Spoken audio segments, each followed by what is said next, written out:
Hello students, welcome to my SMS YouTube channel. तो आज আমি পঢ়িম তোমালোকৰ ক্লাস 6 ৰ আমাৰ বিজ্ঞান যেটো আছিল তোমালোকৰ কিতাপ সায়েন্স হয় তোমালোকৰ এইখন কিতাপ মই দেখুৱাই দিছো আমাৰ বিজ্ঞান পাৰ্ট 2 হয় তাৰে তোমালোকৰ চেপ্টাৰ নাম্বাৰ 11 ঠিক আছে পানীৰ বিভিন্ন অৱস্থা SMS মানে দি আছে তোমালোকৰ ডিফাৰেন্ট স্টেজেস অফ ওয়াটাৰ ঠিক আছে এই চেপ্টাৰখন মই তোমালোকক আজি ভালদৰে আলোচনা কৰি দিম ঠিক আছে তো তোমালোকে প্ৰথমে কোশ্চেন বোৰ দেখা প্ৰথমে তোমালোকক মই পাৰ্ট ভিত্তিক কোশ্চেন বোৰ আলোচনা কৰি দিম আৰু ইয়াৰ পিছত একেবাৰে শেষত তোমালোকক মই এডিশনাল কোশ্চেন আলোচনা কৰি দিম ঠিক আছে তোমালোকে প্ৰথমে পাৰ্ট ভিত্তিক কোশ্চেন বোৰ চোৱা এইবিলাক তোমালোকৰ পাৰ্ট ভিত্তিক কোশ্চেন অনুসৰণ দি আছে তোমালোকক ইয়াতে তোমালোকক প্ৰথমত কৈছে যে শুদ্ধ উত্তৰৰ গোলটো সম্পূৰ্ণকৈ পূৰ কৰা ঠিক আছে মই তোমালোকক ইংলিশ মিডিয়াম আৰু এছামিছ মিডিয়াম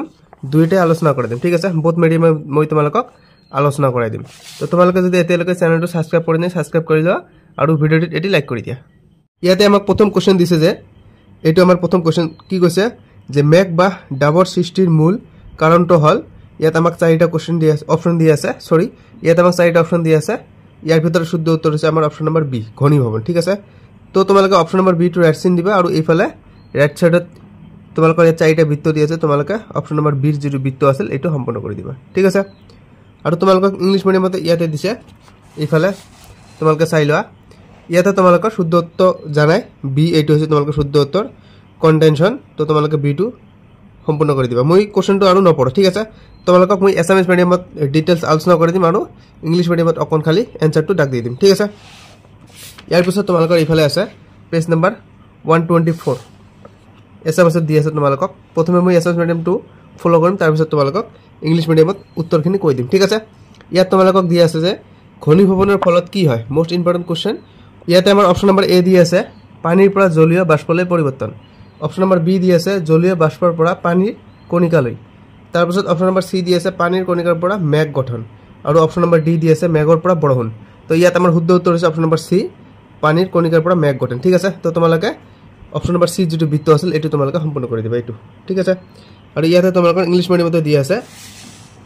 দুই নম্বৰ কোশ্চেন ইয়াত কি কৈছে যে হোৱাট হ্যাপেন্স ডিউ টু কনডেনশন তো ইয়াতে আমাৰ শুদ্ধ উত্তৰ হৈছে অপচন নম্বৰ সি ঠিক আছে এটো তোমালোকে অপচন নম্বৰ সি যেটো বৃত্ত আছিল এটো সম্পূৰ্ণ কৰি দিবা ঠিক আছে এতিয়া আমি 3 নম্বৰ কোশ্চেন দেখিম এটো আমাৰ 3 নম্বৰ কোশ্চেন যে বাষ্পীভৱনৰ ফলত কি হয় অপচন নম্বৰ এ দি আছে জলীয় বাষ্পৰ পৰা পানী অপচন নম্বৰ বি দি আছে পানীৰ পৰা জলীয় বাষ্পলৈ পৰিৱৰ্তন অপচন নম্বৰ সি দি আছে পানীৰ পৰা বৰফলৈ পৰিৱৰ্তন আৰু অপচন নম্বৰ ডি দি আছে পানীৰ কণিকাৰ পৰা মেঘ গঠন ঠিক আছে তো ইয়াতে আমাৰ শুদ্ধ উত্তৰ হৈছে অপচন নম্বৰ বি এটো আমাৰ ইয়াতে শুদ্ধ উত্তৰ পানীৰ পৰা জলীয় বাষ্পলৈ পৰিৱৰ্তন ঠিক আছে তোমালোকে অপচন নম্বৰ বি যেটো বৃত্ত আছিল এটো সম্পূৰ্ণ কৰি দিবা এটো ঠিক আছে সম্পূৰ্ণ কৰি দিবা তাৰ পিছত আমি ইংলিশ মিডিয়াম দেখিম ইয়াতে 3 নম্বৰ কোশ্চেন কি কৈছে যে হোৱাট হ্যাপেন্স ডিউ টু এভাপোৰেশন ঠিক আছে তো ইয়াতে আমাৰ শুদ্ধ উত্তৰ হৈছে অপচন নম্বৰ বি এটো তো তোমালোকে অপচন নম্বৰ বি টু সম্পূৰ্ণ কৰি দিবা ঠিক আছে ইয়াৰ পিছত তোমালোকক 2 নম্বৰ কোশ্চেন দিছে আমি এটো দেখিম ইয়াতে দি আছে যে খালি ঠাই পূৰ কৰা কোশ্চেন নম্বৰ 2 আমাক দিছে খালি ঠাই পূৰ কৰা তো প্ৰথমটো কোশ্চেন কি দিছে আমাক ৰদত তিতা কাপৰ শুকুৱা প্ৰক্ৰিয়াটো হল দেশত আমাৰ কি হ'ব বাষ্পীভৱন হ'ব ঠিক আছে তাৰ পিছত 2 নম্বৰ দিছে আমাৰ কি যে পানীৰ গোটা অৱস্থা হল ডেশ আৰু গেছীয় অৱস্থা হল ডেশ ঠিক আছে ইয়াৰ উত্তৰ হৈছে পানীৰ গোটা অৱস্থা হল তৰল আৰু গেছীয় অৱস্থা হল জলীয় বাষ্প ঠিক আছে ইয়াৰ পিছত 3 নম্বৰ কোশ্চেন দিছে আমাক যে বায়ুমণ্ডল অতি ঠাণ্ডা হলে পানীৰ সৰু টোপালবোৰ ডেশ লৈ পৰিণত হয় উত্তৰ হ'ব কি যে বায়ুমণ্ডল অতি ঠাণ্ডা হলে পানীৰ সৰু টোপালবোৰ বৰফ লৈ পৰিণত হয় ঠিক আছে তাৰ পিছত আমাক 4 নম্বৰ কোশ্চেন দিছে যে আকৃতিৰ পৰিৱৰ্তন নোহোৱা পানীৰ অৱস্থাটোৰ নাম হল ডেশ দি আছে ইয়াৰ উত্তৰ হৈছে আকৃতিৰ পৰিৱৰ্তন নোহোৱা পানীৰ অৱস্থাটোৰ নাম হৈছে গোটা অৱস্থা ঠিক আছে ইয়াৰ পিছত 5 নম্বৰ কোশ্চেন দিছে যে ডেশ প্ৰক্ৰিয়াৰ ফলত নিয়ৰৰ সৃষ্টি হয় কি প্ৰক্ৰিয়াৰ ফলত উত্তৰ হৈছে জলীয় বাষ্প প্ৰক্ৰিয়াৰ ফলত নিয়ৰৰ সৃষ্টি হয় ঠিক আছে ইয়াৰ পিছত আমাক 3 নম্বৰ কোশ্চেন দিছে কোশ্চেনটো পঢ়িম আমি প্ৰথমত তলত দিয়া ঘটনাবোৰ কি প্ৰক্ৰিয়াৰ লগত জড়িত বাষ্পীভৱন নে ঘনীভৱন প্ৰথম কোশ্চেন কি কৈছে আমাক যে উত্তপ্ত লোৰ দণ্ড এডালত পানী ছটিয়ালে পানীৰ ভাপ ওলায় এটো কি এটো হৈছে আমাৰ বাষ্পীভৱন ঠিক আছে তাৰ পিছত 2 নম্বৰত কি দিছে 2 নম্বৰত দিছে যে বৰফযুক্ত ঠাণ্ডা পানী থকা গ্লাছৰ পৃষ্ঠত পানীৰ টোপালবোৰ জমা হয় এটো হৈছে আমাৰ ঘনীভৱন ঠিক আছে 3 নম্বৰত দিছে কি আমাক যে মাটিৰ পাত্ৰত বা মাটিৰ পাত্ৰৰ কুলাৰত পানী বা খাদ্য ৰাখিলে খাদ্য সামগ্ৰী ৰাখিলে বহুদিনলৈ ভালে থাকে এটো হৈছে আমাৰ ঘনীভৱন ঠিক আছে তাৰ পিছত 4 নম্বৰত দিছে আমাক যে মাটিৰ কলহ মাটিৰ কলহৰ পানী ধাতুৰ পাত্ৰত ৰখা পানীতকৈ শীতল। কিয় শীতল? এইটো হৈছে আমাৰ বাষ্পীভৱন। ঠিক আছে, তো তোমালোকে যদি ভিডিঅ'টো লাইক কৰি দিয়া নাই লাইক কৰি দিয়া। ঠিক আছে, 4 নম্বৰ কি কৈছে আমাক, ইয়াত দিছে যে তলৰ উক্তিবোৰৰ কাৰণ ব্যাখ্যা কৰা। বৰষুণ দি থকা অৱস্থাত বা শীতকালত খিৰিকীবোৰ বন্ধ কৰি গাড়ী এখন চলাই থাকিলে সন্মুখৰ আৰু খিৰিকীৰ আইনাবোৰ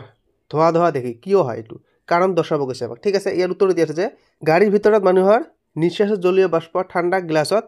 পৰি ঘনীভৱন হৈ পানীৰ সৰু টোপালত পৰিণত হয়, সেইকাৰণে আইনাবোৰ ধোৱা দেখি। ঠিক আছে, 2 নম্বৰ কি কৈছে আমাক যে শীতকালত বৰষুণ কম হয় বা নহয় কিয়? আমাক কাৰণ দৰ্শাব গৈছে। তো উত্তৰ দি আছে ইয়াতে যে শীতকালত বায়ুমণ্ডল ঠাণ্ডা থাকে, বাষ্পীভৱনৰ পৰিমাণ কম হয়, তাৰ ফলত জলীয় বাষ্প কমে আৰু মেঘ কম গঠিত হয়, সেইকাৰণে শীতকালত বৰষুণ কম হয় বা একেবাৰে বৰষুণ নহয়। ঠিক আছে, 3 নম্বৰ কোৱেশ্চন দিছে আমাক যে তিতা কাপৰ এন্ট্ৰি কৰোঁতে পানীৰ ভাপ ওলায়। উত্তৰ দি আছে ইয়াত যে এন্ট্ৰিৰ উত্তাপে কাপোৰৰ ভিতৰত থকা পানী উত্তপ্ত হৈ বাষ্পীভৱন হয়, অৰ্থাৎ পানী বাষ্পত পৰিণত হয়। এই পানী বাষ্পই ভাপৰ ৰূপত ওলায়, তাৰ ফলত তিতা কাপৰ এন্ট্ৰি কৰোঁতে পানীৰ ভাপ ওলায়। ঠিক আছে, ইয়াৰ পিছত আমাক 4 নম্বৰ কোৱেশ্চন দিছে যে ৰুটি টাৱাত প্ৰস্তুত কৰিলে ফুলি উঠে। উত্তৰ দি আছে যে ৰুটি গৰম টাৱাত প্ৰস্তুত কৰিলে ফুলি উঠে, কাৰণ তাৰ ভিতৰত থকা পানী আৰু তেলৰ উপাদান উত্তাপে বাষ্পলৈ পৰিণত হয়। এই বাষ্পৰ চাপৰ ফলত ৰুটিৰ ভিতৰটো ফুলি উঠে। ঠিক আছে, ইয়াৰ পিছত আমাক 5 নম্বৰ কোৱেশ্চন দিছে যে ফেনৰ তলত তিতা কাপোৰ ৰাখিলে শুকায়। উত্তৰ দি আছে যে ফেনৰ তলত তিতা কাপোৰ ৰাখিলে শুকায়, কাৰণ ফেনৰ বতাহে কাপোৰৰ ওপৰৰ পানীৰ কণিকাবোৰ উৰুৱাই দিয়ে। ই বাষ্পীভৱন প্ৰক্ৰিয়াটো তীব্ৰ কৰি তোলে, যাৰ ফলত কাপোৰ সোনকালে শুকায়। ঠিক আছে, কি কৈছে যে ই বাষ্পীভৱন প্ৰক্ৰিয়াটো তীব্ৰ কৰি তোলে, যাৰ ফলত কাপোৰ সোনকালে শুকায়। ঠিক আছে, ইয়াৰ পিছত আমাক 5 নম্বৰ কোৱেশ্চন দিছে যে কাৰণ ব্যাখ্যা কৰা। উত্তৰ দি আছে যে ৰেফ্ৰিজাৰেটৰত থকা পানীৰ বটল বাহিৰত ৰাখিলে বটলৰ বাহিৰত পানীৰ কণিকা জমা হয়। উত্তৰ দি আছে যে ৰেফ্ৰিজাৰেটৰৰ ভিতৰত পানীৰ বটল ঠাণ্ডা থাকে, বটলখন বাহিৰলৈ উলিয়ালে বায়ুৰ আৰ্দ্ৰতা বটলৰ ঠাণ্ডা পৃষ্ঠত সংস্পৰ্শ হৈ ঠাণ্ডা হৈ পৰে, তাৰ ফলত বায়ুত থকা জলীয় বাষ্প ঘনীভূত হৈ পানীৰ কণিকাৰ ৰূপত বটলৰ বাহিৰত জমা হৈ থাকে, এই প্ৰক্ৰিয়াটোক ঘনীভৱন বোলে। বাছ এইখিনি লিখি দিলে হৈ গ'ল। তাৰপিছত 2 নম্বৰ কোৱেশ্চন দিছে আমাক ইয়াৰ যে বাষ্পীভৱন আৰু ঘনীভৱন নহ'লে জলচক্ৰ নহয়। Most important question. উত্তৰ দি আছে ইয়াত যে বাষ্পীভৱন আৰু ঘনীভৱন নহ'লে জলচক্ৰ নহয়, কাৰণ দিনৰ ভাগত সূৰ্যৰ পোহৰত সাগৰ পুখুৰী আদিৰ পৰা পানী বাষ্পীভৱন হৈ বায়ুমণ্ডললৈ যায়। এই বাষ্পই ঠাণ্ডা হৈ ঘনীভৱন হৈ মেঘ গঠন কৰে। মেঘৰ পৰা বৰষুণ হৈ পানী পুনৰ ভূপৃষ্ঠলৈ পানীভাগ পৰে। যদি এই দুটা প্ৰক্ৰিয়া নহয় তেন্তে পানীৰ এই চক্ৰ বন্ধ হৈ পৰে, সেয়েহে বাষ্পীভৱন আৰু ঘনীভৱন নহ'লে জলচক্ৰ সম্ভৱ নহয়। ঠিক আছে, আমাক কোৱেশ্চন নম্বৰ 6 দিছে যে শীতকালত গছৰ পাতত নিয়ৰ দেখা যায়। মোষ্ট ইম্পৰ্টেণ্ট কোৱেশ্চন, তোমালোকৰ এইটো এক্সামত আহিব পাৰে বা আহিবই এইটো। ইয়াৰ উত্তৰ দি আছে যে শীতকালত ৰাতিপুৱাৰ বায়ু ঠাণ্ডা হৈ পৰে, বায়ুত থকা জলীয় বাষ্প গছৰ ঠাণ্ডা পাতৰ সৈতে সংস্পৰ্শলৈ আহি ঠাণ্ডা হৈ পানীৰ টোপালত পৰিণত হয়, এই প্ৰক্ৰিয়াটোক ঘনীভৱন বোলে। আৰু সেইকাৰণে শীতকালত গছৰ পাতত নিয়ৰ দেখা যায়,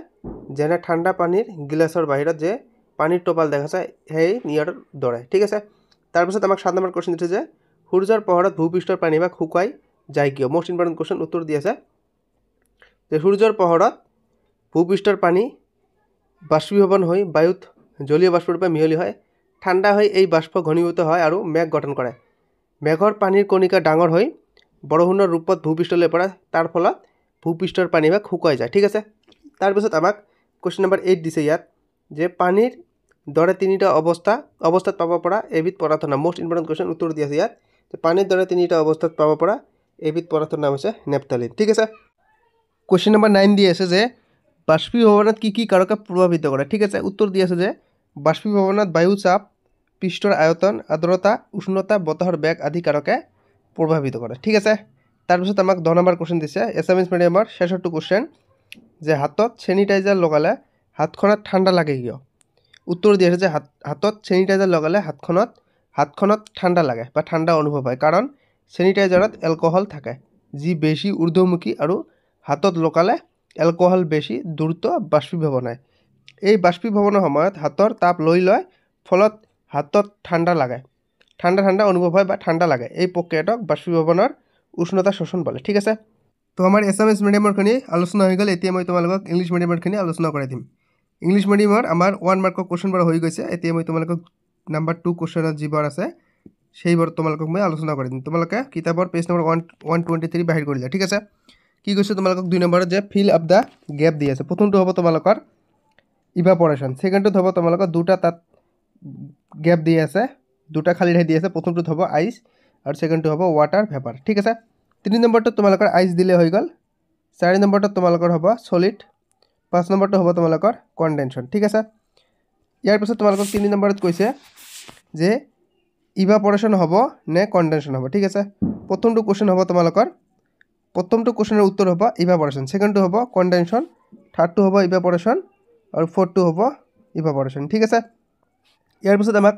4 নম্বৰ কোৱেশ্চন কৈছে কি কৈছে কোৱেশ্চনটো যে explain briefly the reasons of the following statements ঠিক আছে প্ৰথমটো কোৱেশ্চন কি কৈছে তোমালোকে কোৱেশ্চনটো পঢ়ি লোৱা কৈছে যে during rainy days or in winter season it is observed that the one side and the window of the closed vehicle become smoky ঠিক আছে ইয়াৰ উত্তৰ তোমালোকক দি আছে ইয়াতে এটি হৈছে তোমালোকৰ ইয়াৰ উত্তৰ ঠিক আছে তোমালোকে এইখিনি লিখিলে হৈ গল তাৰ পিছত তোমালোকক 4 নম্বৰ 2 নম্বৰ কোৱেশ্চন দিছে ইয়াত তোমালোকক during the winter either the rate of rain is lower or rain does not occur as expected ঠিক আছে 4.2 টো তোমালোকৰ যি কোৱেশ্চন দি আছিল তাৰ উত্তৰ এইটো ঠিক আছে এটো হৈছে তোমালোকৰ 4.2 ৰ উত্তৰ তাৰ পিছত তোমালোকৰ 4.3 ৰ উত্তৰ ইয়াতে দি আছে 4.3 কোৱেশ্চনটো তোমালোকে পঢ়ি লবা কিতাপত এটো হৈছে তাৰ উত্তৰ কেৱল মই তোমালোকক উত্তৰটো দি দিছো তাৰ পিছত তোমালোকক 4.4 যেটো উত্তৰ আছে এটো দি দিছো ঠিক আছে তাৰ পিছত 5 নম্বৰ উত্তৰটো দি দিছো 4.5 এটো তাৰ পিছত আমাক 5 নম্বৰ কোৱেশ্চন দিছে যে এক্সপ্লেইন তোমালোকক মই কেৱল উত্তৰটো দি দিছো প্ৰথমটোৰ উত্তৰ এইটো নাম্বাৰ 1 কোৱেশ্চনৰ আৰু সেকেন্ডৰ উত্তৰ হৈছে এইটো হৈছে সেকেন্ডৰ উত্তৰ ঠিক আছে ইয়াৰ পিছত আমাক কোৱেশ্চন নাম্বাৰ 6 দিছে তোমালোকে কোৱেশ্চনটো চোৱা কিতাপত কোৱেশ্চনটো দি আছে কি কৈছে question number 6 why do we see dew on the leaves of plant during winter ঠিক আছে ইয়াৰ উত্তৰ এইটো হয় কোৱেশ্চন নাম্বাৰ 7 ৰ উত্তৰ হৈছে এইটো কোৱেশ্চন নাম্বাৰ 7 কি কৈছে why does surface water dry up under the sunlight তাৰ পিছত কোৱেশ্চন নাম্বাৰ 8 দি আছে তাৰ উত্তৰ হৈছে এইটো কোৱেশ্চন নাম্বাৰ 8 কি কৈছে write the name of a substance which we can get in 3 stages as in water ঠিক আছে উত্তৰ দি আছে এইটো তোমালোকৰ কোৱেশ্চন নাম্বাৰ 8 ৰ आंसर এইটো আৰু কোৱেশ্চন নাম্বাৰ 9 ৰ উত্তৰ হৈছে এইটো কোৱেশ্চন নাম্বাৰ 9 কি কৈছে আমাক কোৱেশ্চনটো কিতাপত পঢ়িলো কৈছে what are the factors that affect evaporation ঠিক আছে এইটো হৈছে তোমালোকৰ কোৱেশ্চন নাম্বাৰ 9 ৰ উত্তৰ আৰু কোৱেশ্চন নাম্বাৰ 10 ৰ উত্তৰ ইয়াত দি আছে তোমালোকক কোৱেশ্চন নাম্বাৰ 10 টো তোমালোকে কিতাপত পঢ়ি লোৱা কি কৈছে why do our hands feel cold when we are apply hand sanitizer ঠিক আছে তো উত্তৰ হৈছে তোমালোকৰ এইটো